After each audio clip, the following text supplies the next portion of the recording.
Welcome to Neutral Voices. This is the voice of the people. And we're going to go into some comments where apparently we got some attention last night. We stirred up some people and they gave us some comments. So we're going to get into some comments about our discussion from last night and earlier this week and some questions that we posed on our Facebook page. We thank you for joining us. Now we're going to get into this. Now, wait, Percy, you seem so excited. Yeah, well, because last night I think we left off, and I think some people, because we got in a heated discussion. Well, I just want to say, I don't know if it was a heated discussion, but sometimes y'all start going down this road and then we can't get to all of our notes. Yeah. So. Yeah, well, and, you know, we get on a good subject and we get to rolling. So we want to address one of the comments and some of the comments. And one of the questions, it came to us personally, and it's not on our page. So, but here's what it is. The March on Washington, they said we didn't give the whole information. One is we got into a whole conversation, and two is E made a point, and they were asking E about his point. What was the purpose? Now, yes, it did have a purpose, but what I was saying, and I think with E, and I'm letting him speak on himself, did the purpose actually become fulfilled? Now, for those that are wondering, here's what the purpose of the actual march was, and E spoke on it a little bit yesterday, and y'all can chime in when y'all want to. The actual purpose was to eliminate segregation in public schools. That was one thing. Now, that happened. That actually happened. That was a purpose. Right. It was a program for job training for the unemployed that has come and gone. You know, that's not been anything steady because we're at a high unemployment rate right now. Right now, even if you're not working, you're just being lazy. Well, I don't know. Right, I mean, yeah, when you say that, but still, they were fighting for higher minimum wages. Minimum wage was on there. Okay. A $2 an hour. Wow. At the time, it was a $2 an hour minimum wage. Yeah. I just saw that. The equivalent of $17 an hour in 2020. $2 an hour then was an equivalent of that. Wow. That's amazing. And they not paying $17 an hour? Now. That was a fail. Epic fail. Let's discuss that one. That one was a fail. And to eliminate discrimination in public and federal hiring practices. Those are just a few things. Yeah, fair labor standards. Those are a few things. Voting rights. Voting rights. Yeah. So it did have a purpose. I was going to say, because it almost seemed like we left off as if there wasn't a purpose. But I don't think. No, that's not what I was saying. I know, that's why I wanted to make sure you had the opportunity to clarify, because I had so many things written down on my list but we didn't get to. But here's the funny part about it. I get 75% that was on the list. Okay. We facing it to this day, right now. Yes, and I think that was where you were going with that. So what I'm saying is, at the end of the day, everything that they stood for at Washington, we're still fighting it to this day. So I'm gonna ask you a question: if we still fighting that same fight to this day, what was the purpose? What was the purpose? Right. Yeah. And I agree. I mean, when we were speaking of the purpose, we know that their idea was to get all of these things done. However, it's not an accomplishment if today we're still fighting for the same thing. So I don't think that we were discounting the fact that there was a purpose, but we're still fighting the same fight. The same fight. Would you say 126 rounds? Yes. I mean, let's be realistic about it. Yeah, I mean, decades later, the building is still burning. Yes. Yeah. And realistically, yes. In everything, we can't say that every plan is going to come totally to fruition. But I do agree with Ian. That's where I was stating yesterday is that did the purpose come through? And my question was, why didn't we have terms? If we had all of these things that we wanted, why didn't we have terms? Why didn't we say that we will accept, we won't accept? This is when we want it. This is when we need it. And right now, the minimum wage, that's across the board. That affects everybody. Yeah. If they were fighting for a $2 minimum wage back then, that was the equivalent in 2020 of $17 an hour, and we still fighting at $7 an hour? It's $7.25 an hour. That's crazy. That's a lot. It's been too long. Yeah, so I mean, it's like we're fighting the same fight. So we fighting the same fight. So what was in the purpose? The purpose we were questioning if there was no terms, if there was no resolution, effective resolution or immediate resolution, other than discrimination. That was the main thing that it took away, the discrimination in federal hiring, public hiring, and in the school system. That was commendable. But overall, what was the outcome of it? Like I say, we still at 75% of the stuff that they was fighting for, and we fighting for it to this day. You know what I liked about it, and I just want to say one of the things that stood out to me that I would like to, I'll say, shine the spotlight on was the fact that it wasn't just Black people standing alone. Right? No, it wasn't. So at that point, that's when you got to see the unity of other cultures coming together. Well, I mean, believing in that cause. Well, I mean, you have to understand certain things. When other cultures come and stand alongside of us, guess what that means? It's affecting them as well. Right. So we don't, and it's crazy. The only way they hear us if we have somebody white standing beside us. That's the only way they hear us. That's the only way they're gonna put the hose up. Yeah, I mean the dogs. Yeah, I mean just understand. If you look at the whole dynamic of everything, and I'm gonna take it here, the heroin or the drug epidemic. As long as it affected the Black culture, they drug addicts. It was criminal. This, that, and other. It was criminal. Yeah, it was criminal. But as soon as it affects the white culture, it's a major problem. It's a health crisis. It's an epidemic. Yeah. So I mean, on both sides of the field, if it's not even on both sides of the field, and it just don't work. Yeah.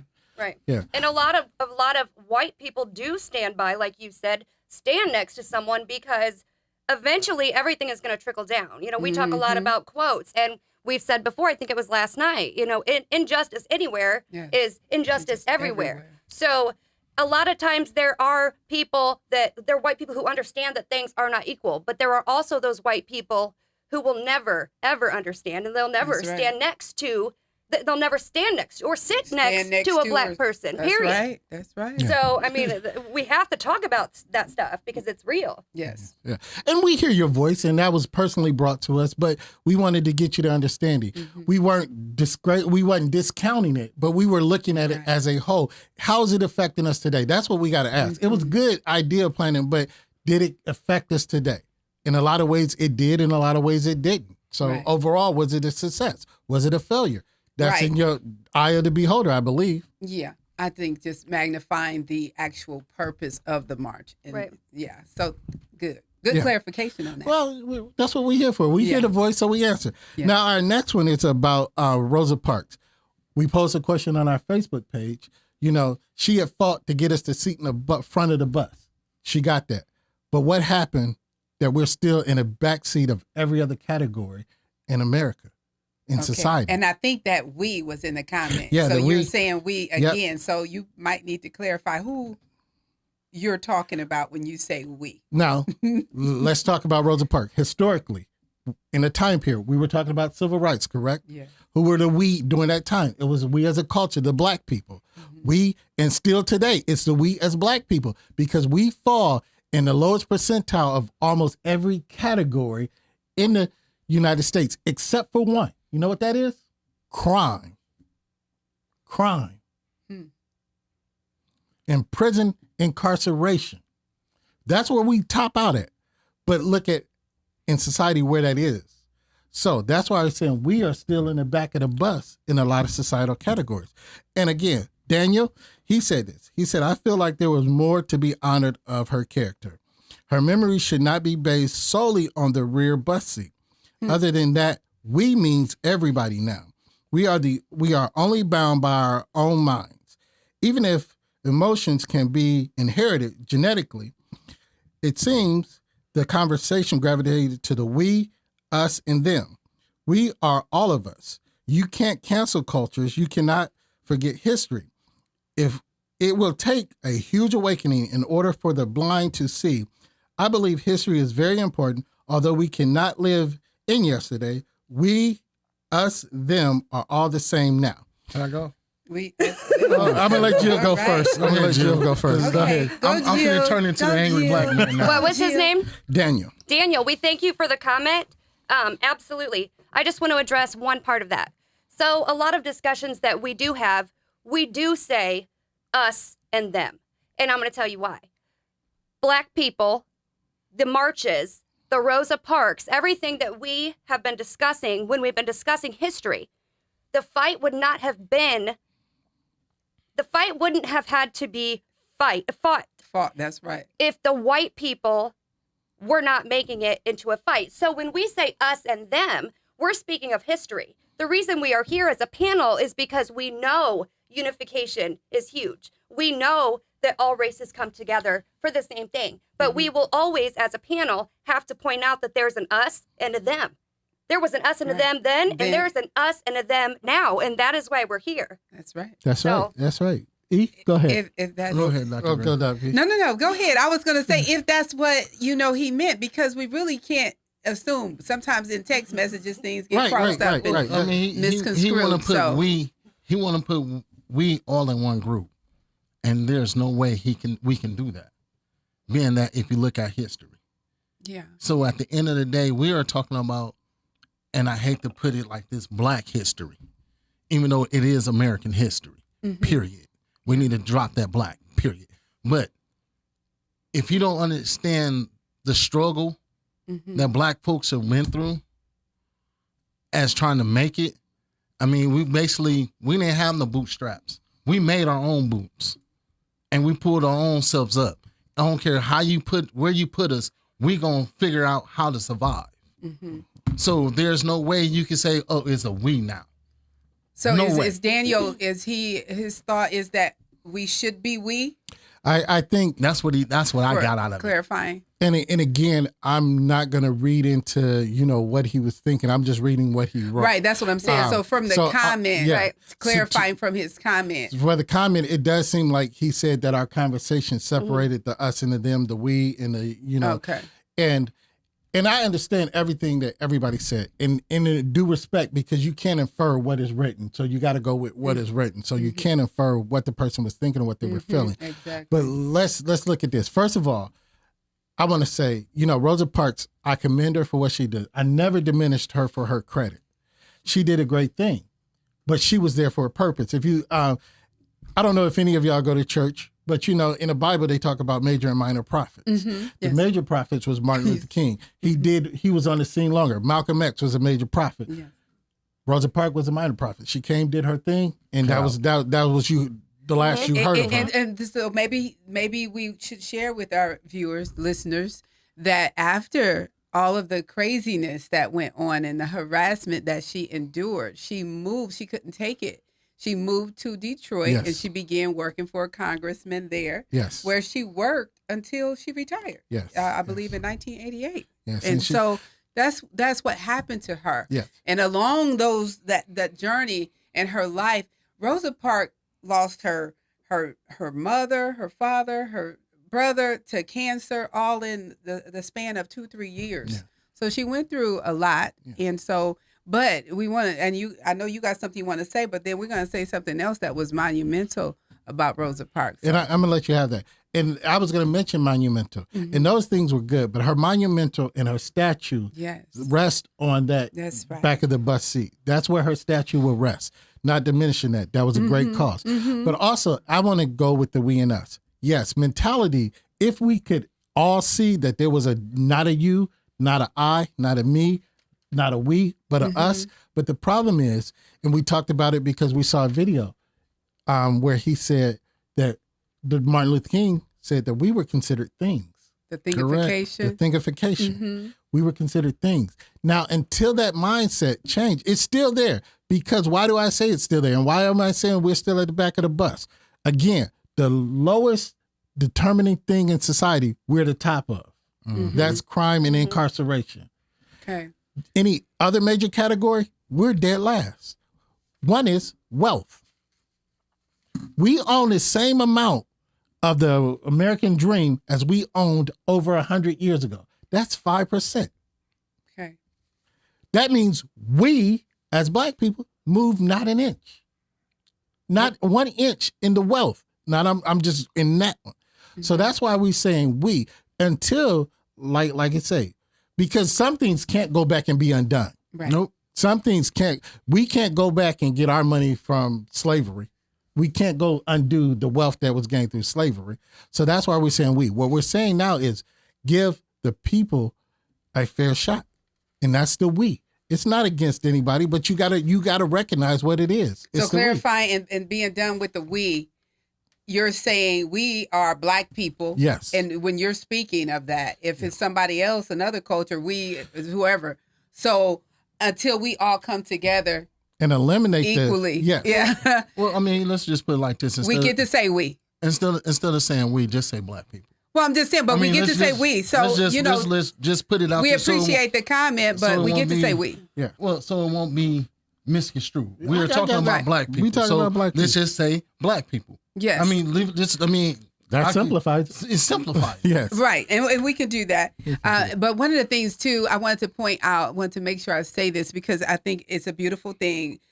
Rosa Parks was awarded the Congressional Gold Medal. Yeah, medal. Not too many people have received that. That is the highest honor given from the United States. And so I just want to say who were the other recipients? George Washington, Thomas Edison, Betty Ford, and Mother Teresa. Yeah. So I wanted to make sure I put that out there. And also, she was the first woman that was buried in Arlington National Cemetery. Yes.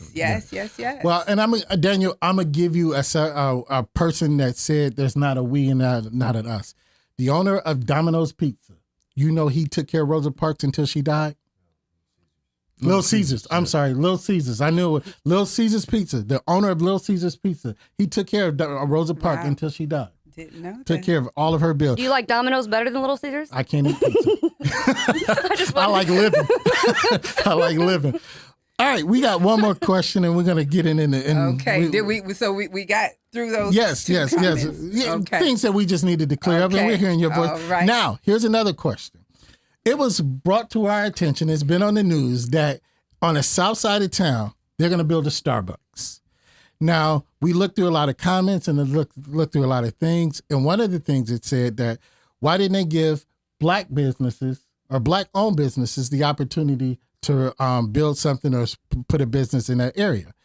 And the question was, did Black-owned businesses try? If so, where are these Black-owned businesses that have tried? We don't know of any. We're just saying that there were none. So we want to know if there is some, where were they? And what was the process? Did you get turned down? What? But we do have a comment from somebody that left us a comment. So this was actually on Daisy Saunders' page, and I've been really excited to read this because, like Clarence said, this is all over the news.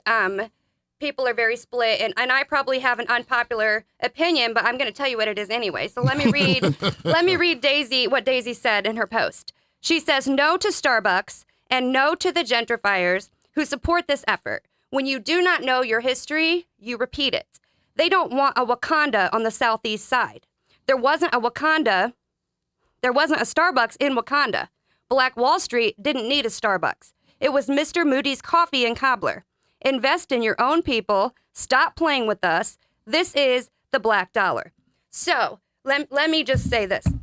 I hopped on to Wayne, I think it was. I don't know. This is all over the place. And after I got done reading all the bigot comments about people on that side of town can't afford that, for you, I ask you to research how much money Black people spend, first of all, and then come to us and tell me that they can't afford a coffee. I know a lot of Black people that go to Starbucks. Second of all. Wow.